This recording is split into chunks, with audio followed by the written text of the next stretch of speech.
Welcome back. Episode 2 of Where the Game Lives On, the official podcast of the Missouri Sports Hall of Fame. Feeling a little sluggish this morning. Yes, Maybe it's yeah. it's a Are slow we? morning. You said episode 2. Are we jumped? We were episode 0 last time. We're just going to skip over 1, Okay, I I guess guess. you're right. Season 1, Episode 1. If this is your first time listening, by the way, Yes. I'm your host, Noah Tucker. I'm the director of social media here at the Hall of Fame. My co-host over here, aka my boss. Byron Chive, CEO, Executive Director at the Missouri Sports Hall of Fame. And yes, we're coming off a big event last night, the Springfield Sports Commission Awards annual event that honors the best of the best in high school sports in Southwest Missouri for this past school year. And one of my favorite events. We both played high school sports. You a lot more recently than I, but it's one of my favorite events of the year that we get to honor the high school kids. And I think high school sports is kind of sports as pure as it can be. Maybe not, if you want to go back to Little League, but they're not yet into the big money of college and pro. And obviously, I realize that high school sports aren't free and everything, but it's just a joy to honor these kids and kind of the best of the best in each sport. And it's just a fun night. So Yeah, certainly, and I thought it went really well last night. It was an awesome event, really great turnout, and I think it just goes to show there's a lot of talent in the area. There's a lot of yes. really good teams. We had a lot of good athletes there, and they were well represented. So Absolutely. And you mentioned well attended. It actually jumped probably 25% attendance went up in like the last 3 days. So there was a lot of last minute tickets bought, and we certainly appreciate everybody that attended. It was a fun night, and like I said, we look forward to it every year. for sure, yeah. Anytime we get done with a big event like that, there's kind of this big, sigh of relief in some sense, and it's great and everything, and we get it out of the way. But then it's kind of like, hey, on to the next one, for our Jay Z fans out Yes. there. But we always have something else coming. And you and I were shooting this podcast this morning, and I was like, man, I'm already thinking about what's going on next. I kind of had to get like I was trying to bring some energy this morning. I was listening to the tunes, and I was jamming on my way in, trying to make sure that I was ready for this. Yes, well, and I don't know if anybody can see what I'm wearing, but I'm dressed down today in jeans. That's not the normal attire for work, but the day after an event, especially an evening event last night. So we come in, but at the Hall of Fame, the show must go on. We got something. We're always moving from one event to another, and we do have a golf tournament coming up that we co-manage or actually manage for the H2 Ozarks organization down in Taney County area. But aside from that, we have a larger golf tournament coming up, the Certainly. Price Cutter Charity Championship at the end of July, and after we've gotten through the Sports Commission Awards, now it's pretty much full on attention to the professional golf tournament here in Southwest Missouri. There'll be the 34th year for the Price Cutter Charity Championship. We are one of the 4 tournaments on the Corn Ferry Tour that have been around since the beginning of that tour. If people recall, it started as the Ben Hogan Tour back in 1990. It's had a lot of different names. The Nike Tour, it was the Web.com, Nationwide, Buy.com. There was a lot of different tour names. And then Corn Ferry, which is an international business consulting firm. They basically have been the title sponsor of the tour for several years now, I think since 19. And so the Corn Ferry Tour. So it's been around this will be the 34th season, and we're one of 4 tour stops. I think Boise, Wichita, and Knoxville are the other 3, Original. Wow. and we're one of only 2 of those that have been played at the same golf course. In our case, Highland Springs, and so I think that's just a perfect example of the buy-in from the community, the support. Obviously, the charitable aspect of the tournament is why we do it. It's our number one goal, and to date, we've been able to give away over $19.5 million in 33 years, and last year gave away a record amount of over $1.95 million. And so our goal this year is let's see if we can give away more than that.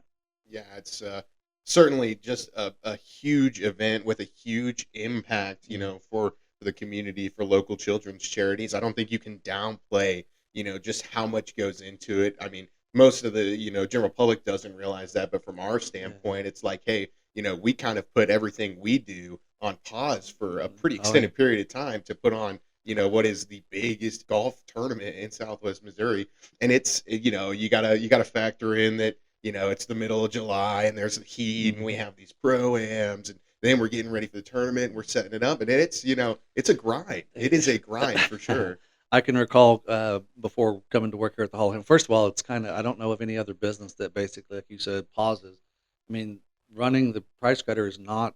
I mean, we run the Missouri Sports Hall of Fame, and so we basically stop running the Hall of Fame, and with the blessing of our board, of course, to manage this tournament. And so I hesitate to call it a side hustle. It's not a side hustle, but it's not our full time operation, and so we are actually unique.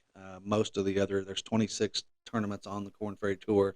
The other 25 are not like us. I mean, they most of them have full time year round tournament staffs that you know all they do is run their tournament, and that's not the case for us. But I can recall coming to the tournament, before I came here to the Hall of Fame, and of course, when you come to the tournament, you come up Highway 60, you drive up the hill, and you see the convoy of hope semi sitting out front, and maybe there's a big giant Coke bottle, and you turn in, and all the banners are up, and you go and you park and you walk and you go watch golf, and that stuff doesn't just happen. I mean, there's like you mentioned, there's a lot of prep going into it.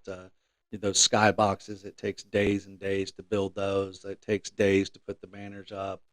Surprisingly, it takes very little time to take it all down. It's kind of it's kind of surprising in that. Everybody's ready by that Exactly. point. I They're think like, by let's that time, get yeah. it doesn't really matter what it looks like. Let's just get it down. But yeah, so there's a lot of work goes into it, and it's a labor of love. I mean, it is a lot of long hours, but I know that our staff, all that we are concerned about is we think about those dollars that are going to the charities. Yeah, certainly, and that comes to fruition Mhm. with our day of sharing and Yes. everything that goes into the almost $20 million. I Mhm. mean, we're probably going to hit that milestone this Yes. year in funds that have been given away to local Mhm. children's charities. We talk about how big of an event it is. We talk about all these things that go into it, and we absolutely love that we've been a part of it for so long, and that the Hall of Fame has the opportunity to continue to work a part of the Corn Ferry Mhm. Tour. It's a challenge. It's a tough event. It's in the middle of the summer, but one good thing about it, like you mentioned, is it is hosted. Always has been hosted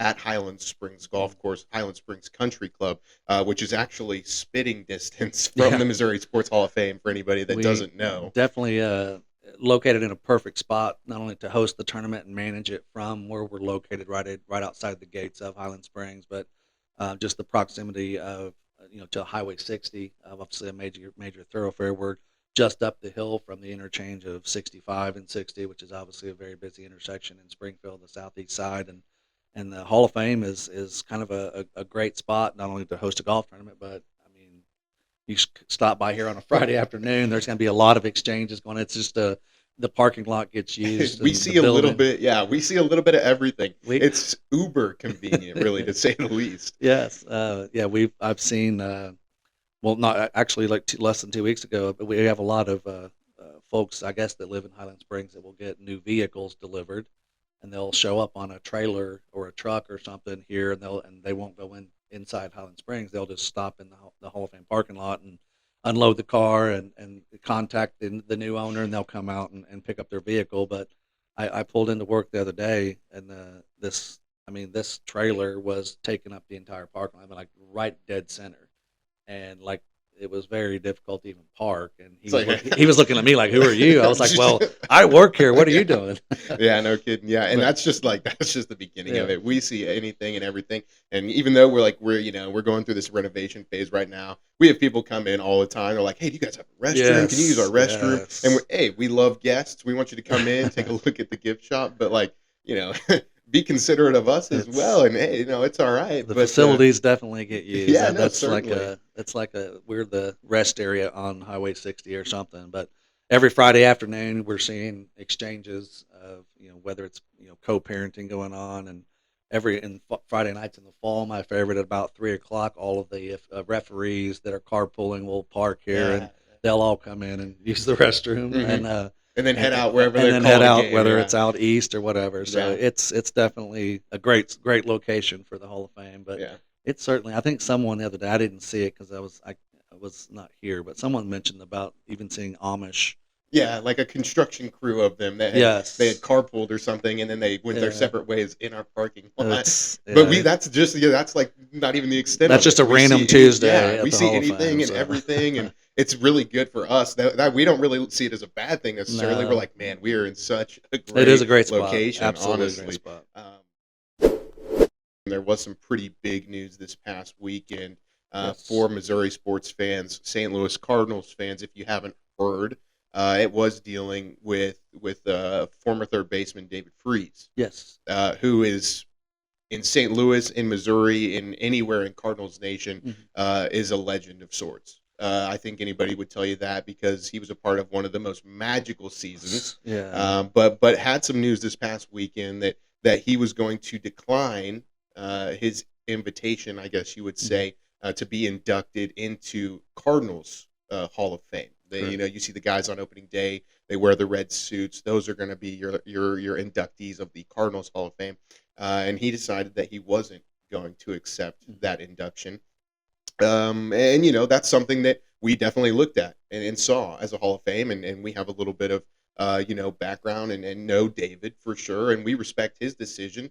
And we know that that's a possibility with anybody going forward. Yeah, and so I heard the news and was kind of shocked at first. That he would decline. Obviously, for those that don't know, David Freese played high school ball in the St. Louis area and was a star in high school, and I think even played at a community college or junior college or something there in Yeah, the that St. might be Louis right. area. Of course, went on and played professional baseball. I think everyone that is a Cardinals fan knows where they were at in Game 6 against Texas. The funny thing out on that one, that because of course the Cardinals, David Freese has the monster hit and then hits the walk off home run in extra innings. But our former vice president here at the Hall of Fame, Marty Willitson, had tickets. He was actually at Game 6 Really? and wanted to beat the crowd, and so he left and was actually driving Oh, back towards I Springfield, thought we'd lost it. listening on the Oh radio goodness. to what will become one of the most iconic games in Cardinals history. And so, anyway, that just a side note there. But so I heard the news that David had declined, and then once I read his statement, it made more sense. Yeah. I think it came from more of a place of humility than anything else. That he didn't feel that he deserved to wear that red coat. He knew what it meant. Growing up in the St. Hmm. Louis area, he knew what it meant, and he just didn't feel like that he had done enough to be warrant. Even though he has that place in Cardinals history. And Yeah. so a lot of folks will recall, especially if you attended our basketball luncheon last December, we were going to induct David Freese into the Missouri Sports Hall of Fame this past February, and we actually announced that publicly that he would be an inductee at the basketball luncheon in early December. And ironically, like I think honestly, if I recall correctly, it was the very next day that he contacted us and uh, had to have surgery, and the only time they could schedule it was going to prohibit him from being inducted in February. And so that's why he was not inducted. Had nothing to do with him declining or anything else. He was planning to be inducted here into the Missouri Sports Hall of Fame. So it was left, that we would induct him at a future date. So to be honest with you, we've not talked to David since this news came out last weekend. I hope that he will consider being inducted into the Missouri Sports Hall of Fame. I think that he, being a high school, going to high school in St. Louis, he's certainly worthy of induction into the Missouri Sports Hall of Fame with his career. He may not feel as though he did enough to be in the Cardinals Hall of Fame, but we certainly feel he's done enough to be in the Missouri Sports Hall of Fame. And so we'll attempt to make contact with David, and hopefully he'll be inducted in the Yeah, future. yeah, certainly, and I definitely agree with what you were saying. I think, even especially being from St. Louis Mhm. and the roots that he has there, reading his statement even more Mhm. solidified the fact of him just taking a stance of humility. I Yeah, think, and it really kind of made him seem like, a big person that he was doing that, and not necessarily from a selfish yeah, perspective, just yeah. in the sense of that's where he felt, he was, and you're definitely right. Um, we'll see when it Mhm. comes to the Missouri Sports Hall of Fame. Obviously, we think he's worthy of induction. The selection committee thinks he's worthy of induction, and hopefully one day, we'll see him be able to be recognized for so many things. And I think if I read correctly, when it came to the Cardinals Hall of Fame, it was the fan vote that was going Okay. to elect him in, and there's no doubt about that. Not only is he loved by people around St. Louis, just across the Midwest, a part of Cardinals Nation, because of the memorable Game 6, the Mhm. memorable entire World Series that Yeah, was. Um, and yeah, only time will tell. Only time will tell. So we'll see, and we wish him absolutely. the best either way. But, in other big news, the U.S. Open this past weekend. You see the guy right here, a big Hall of Famer here at the Missouri Sports Hall of Fame, Payne Stewart. Some people know that, some people don't. Obviously, anybody around the Springfield area, especially, knows that Payne Stewart's from Missouri, Mhm. and he's got his name on just about every golf thing in the area you can think of. It Absolutely. seems like, but U.S. Open, you're always looking for some history. You're always looking for something, and Payne Stewart obviously has done some memorable things Well, when it comes the to the U.S. Open. even this year, Wyndham Clark, who won the U.S. Open, actually played here at the Price Cutter Charity Championship. There you And go. so, we always talk about the future stars of the PGA Tour playing here every year. That's just another Example A example. right there, yeah. He played here at. He actually stayed, and we have a very, very good player housing program where players will stay in the private homes of residents here in Springfield and surrounding areas. So Jason Meyer and Dr. Megan Riley host players in their home, they actually are chairs of our player housing program, and Gotcha. they've housed players for several years. And she actually sent a photo out. Basically, was one of their guys that had Oh, stayed really? in their house, That's and so so cool. I've heard and so stories like yeah, that, though. People and that are like, so you make these relationships with these yes. guys and everything, and then you get to go see them have this future success. And so you keep in contact, Yeah. and so it's just a cool story. And so you never know if you're watching the next US Open winner. When we talk about this guy could win the Masters. Dylan Wu, who won this tournament 2 years ago in 21, was leading the US Yeah. Open on day one Yeah. and was in the top 10 throughout most of the weekend, and I think he faded late. But another former Price Cutter Charity Championship player actually won this tournament and doing well on the PGA Yeah, Tour. and well, seriously, a PGA Tour event, I don't know, I don't think would work in the Springfield area. But when we talk about the Price Cutter, it's perfect, and it's a great Mhm. opportunity for people in Springfield to see these guys sometimes before they're that big Yeah. name. I mean, wasn't Scotty Scheffler? Wasn't he on the Corn Ferry Scotty just Scheffler was tearing it Justin up? Justin Thomas. Stuart Sink is a Yeah, very popular name. He actually won the tournament here, I think, in '96, and so we've had Will Zalatoris yeah, played in yeah. the press. He played here, a few years ago, and so the future stars are playing here. We may not know who they are today, but there's guys that will be playing here in July that are going to go on and win PGA Tour tournaments and win majors, and you just don't know who it's going to be. Certainly, certainly, and the best comparison that I can tell you, we call it. Our motto is future greats, great futures, right? Yes, But the best comparison to seeing these guys play on the links is just like going and watching the Springfield Cardinals play. absolutely, yeah, You go see Jordan Walker; yes. he's absolutely tearing up the Texas Hmm. League, right? And then he's making his way up somewhere else. Now he's hitting bombs in Busch Stadium. That's So the same yeah, thing for these guys. They are one step away from getting that tour card, and you can tell. I think they're these guys are not schmucks. These are professionals trying to make a living, yeah. doing what they love, and they're all just intense competitors and are out The here to win it every and week. they're the guys that missed the cut at this tournament next month are exceptional golfers, and that's it's razor thin the margin for error on this tour. You've got to be really, really, really good to compete. I mean, there's a lot of really, really good golfers that are not making it on the Corn Ferry Tour because I don't know if it's the PGA Tour motto, but these guys are good, is what they say. These guys are really good, so Yeah. they're a whole lot better than me. I know that. Golf's a hobby Well, for some of us. It's exactly. it's a sport for others.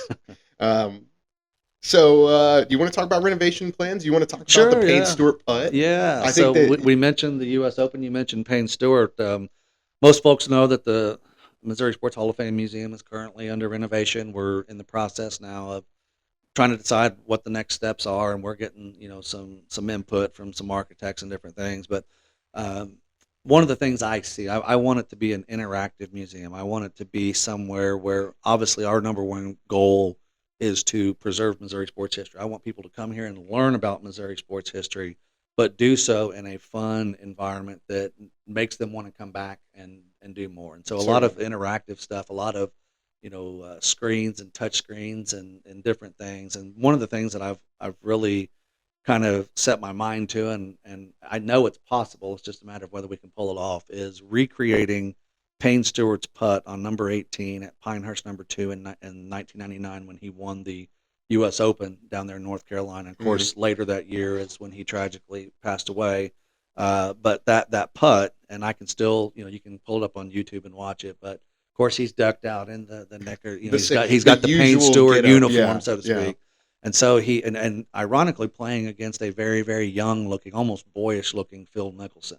Hmm. And so he sinks this putt and, at Pinehurst #2, and of course, he does the fist pump. And so I would love to recreate that here at the Hall of Fame, to where visitors to the Hall of Fame can actually, pick up a putter, and we'll have to decide whether or not they can dress up, like Payne to do it. But That'd be quite the that'd be get a kind of, picture of yeah, that right absolutely, there. absolutely. Yeah. And then you basically putt from the same spot, and can you make the putt? And I'm sure with technology, if the putt drops, then the crowd goes crazy, and if you miss it, they groan. But I think it'd be a really neat thing that obviously is teaching Missouri sports history, but doing so in a very fun manner. And Yeah, so, certainly, and that's really like kind of the mhm, stance that I've gotten from you with everything that we're wanting to try and achieve during this renovation phase is having people be able to learn about sports history, but also kind of immerse themselves in it while absolutely. they're here. Like we talk about like all the interactive displays and.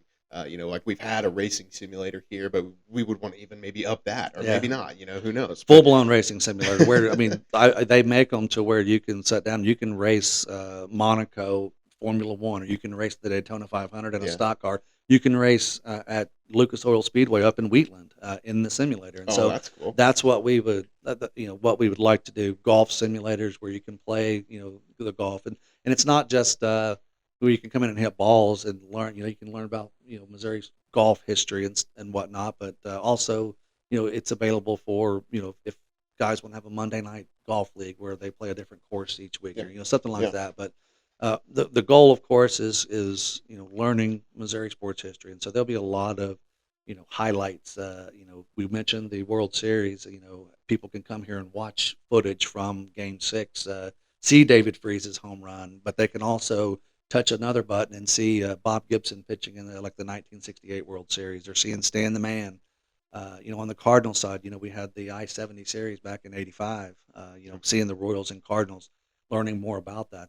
The younger generation coming up, they may not know about. They know about David Freese because maybe they saw that as a kid, but do they know who Bob Gibson is? Do they know these other Cardinal greats and Chief greats, and even the St. Louis Rams, the St. Louis Certainly. Browns? We have the Negro Leagues Museum up in Kansas City, and I'd love to get partners with them to where perhaps we've got a traveling exhibit, or temporary exhibits that we're borrowing from them. Just Yeah. a lot of collaboration, but I'm a sports fan at heart, and so what I want to be able to bring people in where they spend hours here, have the time of their lives, learn about Missouri sports history, but want to come back. And when they come back, they learn something new and they have fun again. I can see fathers and sons and grandfathers and kids and families coming in and just having a great time here at the Missouri Sports Hall of Fame. But we'll see Certainly. what happens. Certainly. Well, you're throwing around some big names there. Bob Gibson, Payne Stewart, all Mhm. these guys. Missouri sports legends, by the way. Some of these Yes. guys have bronze busts outside of the Hall of Fame. They have that perennial status of a Missouri Sports Hall of Famer. That brings us to our next topic. We've discussed maybe starting a bracket. We kind of want to hear maybe from anybody who's listening out there what maybe this might be. We want to Yeah. maybe do a little bracket that we kind of got the idea from our local radio station here. Maybe it's like a Mount Rushmore of Missouri athletes, Missouri sports legends.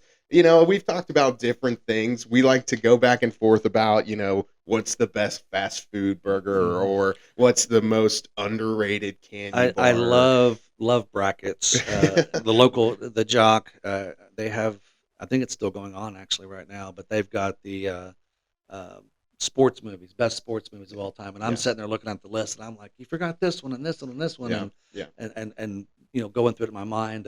There's another. I think it's 417 helmets, or Missouri sports helmet. There's a Twitter account Hmm. that they basically design football helmets for high Yeah. schools here in Missouri, and they have an annual. It's getting ready to start actually, of where you're basically voting on Who's got the who's best the best helmet? helmet Oh, in the cool, cool, state. And so cool. that's kind of a bracket. But I love brackets, whether it's the best candy bar or whatever it is, movies. But maybe we can do a bracket on here sometime in the future. But if Yeah. you've got any suggestions, we'd be. And we'll We'd see. like And to just know. as much as we love the bracket idea, whatever it may be, we like to debate it too. Yes. It's all like very subjective, and if we're wrong, that's great. We wanna like fuel more conversation. I think you're talking about Missouri Helmet Yes, Project. Missouri by the Helmet way. Project. That's Yes, absolutely. shout out to them for sure. They are awesome. Yeah, no, they're very interactive with us on social media, and we appreciate them and their content they put out is awesome. You were right, by the way. They are getting ready to start their bracket for